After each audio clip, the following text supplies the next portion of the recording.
യാതിവൻ വന്ന് മോളോട് ചോദിക്കുകയാ, ചത്തക്കൂരയിൽ കഴിയുന്ന 18-കാരിക്ക് പോലും ഋത്തിക് പോലെയുള്ള ഭർത്താവിനെ വേണമെന്ന് വാശി പിടിക്കുമ്പോ കാലഘട്ടമല്ലേ പെങ്ങളെ?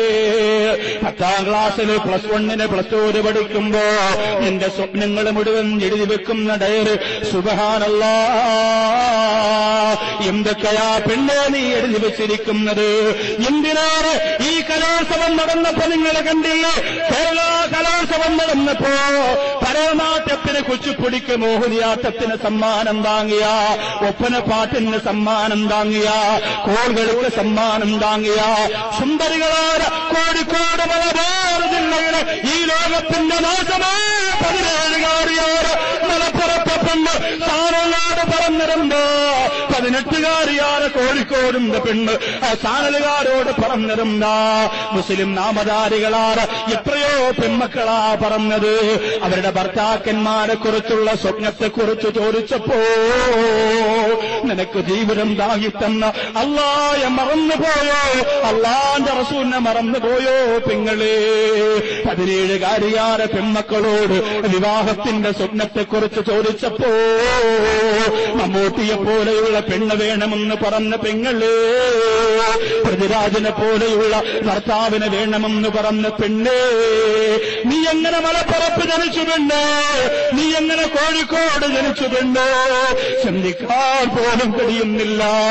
സുബ്ഹാനല്ലാഹ്, എന്റെ സഹോദരിമാരോട് സങ്കടത്തോടെ പറയുകയാണ്, നിന്റെ വാപ്പ കൊണ്ടുവന്ന, നിന്റെ ഉമ്മ കൊണ്ടുവന്ന ആലോചനയിൽ വന്ന ഭർത്താവില്ലേ, ഒരുവിധം പടച്ചോനെ പേടിക്കുന്നവനാ, മാന്യമാര സൗന്ദര്യമുണ്ട്, സാമ്പത്തികവും നിന്റെ കുടുംബത്തോട് ചേർന്ന് നിൽക്കുന്നുണ്ട്, എന്നാ പിന്നെ നിന്റെ സ്വപ്നങ്ങളൊക്കെ മാറ്റിവെച്ചിട്ട് സമ്മതിച്ചുകൂടെ പെണ്ണേ?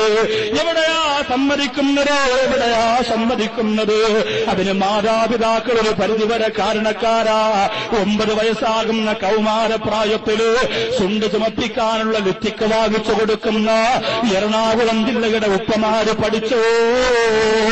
ആ കഷ്ടപ്പെട്ട കാശല്ലേ ഉസ്താദ്, എന്റെ മോൾക്കല്ലേ ഞാൻ കൊടുക്കുന്നതെന്ന് പറയുന്ന സ്വാർത്ഥ താല്പര്യക്കാരായ ഉപ്പമാര് പഠിച്ചോ? നീ എവിടെ നിന്ന് കാശുണ്ടാക്കിയാൽ മോനോ നിന്റെ മക്കൾക്ക് കൊടുക്കുമ്പോ ആ മക്കളുടെ വളർച്ചയുടെ ഘട്ടത്തില് ആദർശത്തിന് തടസ്സമാകുന്ന ചിന്ത വരുമോ എന്ന് നീ എന്തുകൊണ്ട് ചിന്തിച്ചില്ല ചെറുപ്പക്കാരാ? എത്രയോ പെൺകുട്ടികളാ ചാനലുകാരോട് പറഞ്ഞത്, സിനിമാ സ്റ്റൈലുള്ള, പൂച്ചക്കണ്ണുള്ള, ഗന്നം സ്റ്റൈലുള്ള, മസിൽ പവറുള്ള, സിസ്ബേക്കുള്ള, അതേ ആഡംബരത്തോടെ ജീവിക്കുന്ന ചെറുപ്പക്കാരെ വേണമെന്ന് നിസ്കാരപ്പഴമ്പുള്ള വാപ്പാട മക്കള് പറഞ്ഞത് കേരളത്തിന്റെ തന്നെ ശാപമല്ലേ പെങ്ങളെ? എറണാകുളം ജില്ലയുടെ പെണ്ണേ, നിന്റെ നാവുകൊണ്ടങ്ങനെ പറയാൻ പാടില്ല. ആലുവ മലപ്പുറത്തിരുന്ന മണവാളന് നിങ്ങൾ കണ്ടതല്ലേ? എന്തു കുറവാണാ ചെറുപ്പക്കാരനുള്ളത്? പാവപ്പെട്ട അനാഥയായ പെൺകുട്ടിക്ക് ഞാനൊരു ജീവിതം കൊടുക്കാമെന്ന് പറഞ്ഞ് ജനലക്ഷങ്ങളെ സാക്ഷി നിർത്തിയിട്ട് നിക്കാഹ് കഴിക്കുമ്പോ എന്റെ സഹോദരങ്ങളെ, ഏറ്റവും വലിയ സ്ത്രീധനമായിട്ട് കേരളം കൊടുത്തത് ലക്ഷക്കണക്കിന് ജനങ്ങളുടെ ആമീനല്ലേ? കൊലിച്ചു വേണം ചെറുപ്പക്കാരോ? എറണാകുളം ജില്ലയിലെ പെൺകുട്ടികളോട് പറയുകയാ, സ്വപ്നത്തിനൊരു പരിധിയുണ്ട് മോളെ, പരിധിയുണ്ട്. സ്വപ്നം നിനക്ക് കാണാ.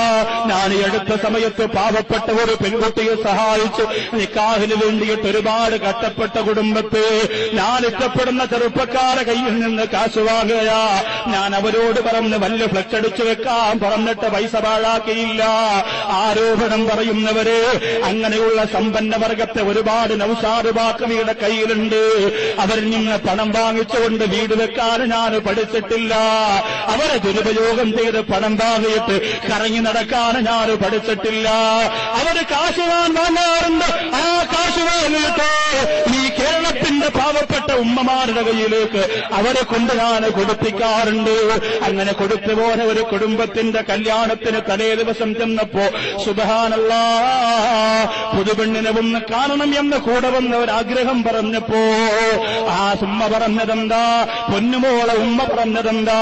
കല്യാണത്തിന്റെ തലേ ദിവസം പുതുപെണ്ണിനെ കാണാൻ ചെന്നപ്പോ ഉമ്മ പറഞ്ഞതെന്തെന്നറിയോ?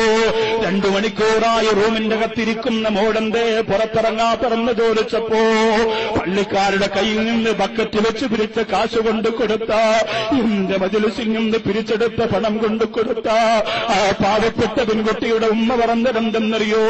എന്റെ മോളെ ബ്യൂട്ടി പാർലറിൽ നിന്ന് ആള് വന്നിട്ട് ഒരുക്കിക്കൊണ്ടിരിക്കുകയാ. സുബ്ഹാനല്ലാഹ്, എന്നാണ് പെണ്ണാ നീ നന്നാകുന്നത്, നിന്നെ കുറ്റപ്പെടുത്തുമെന്ന് പറഞ്ഞിട്ട് കാര്യമില്ല, നിന്നെ പരിഹരിക്കുമെന്ന് പറഞ്ഞിട്ട് കാര്യമില്ല, നിന്നെ ആക്ഷേപിക്കുമെന്ന് പറഞ്ഞിട്ട് കാര്യമില്ല.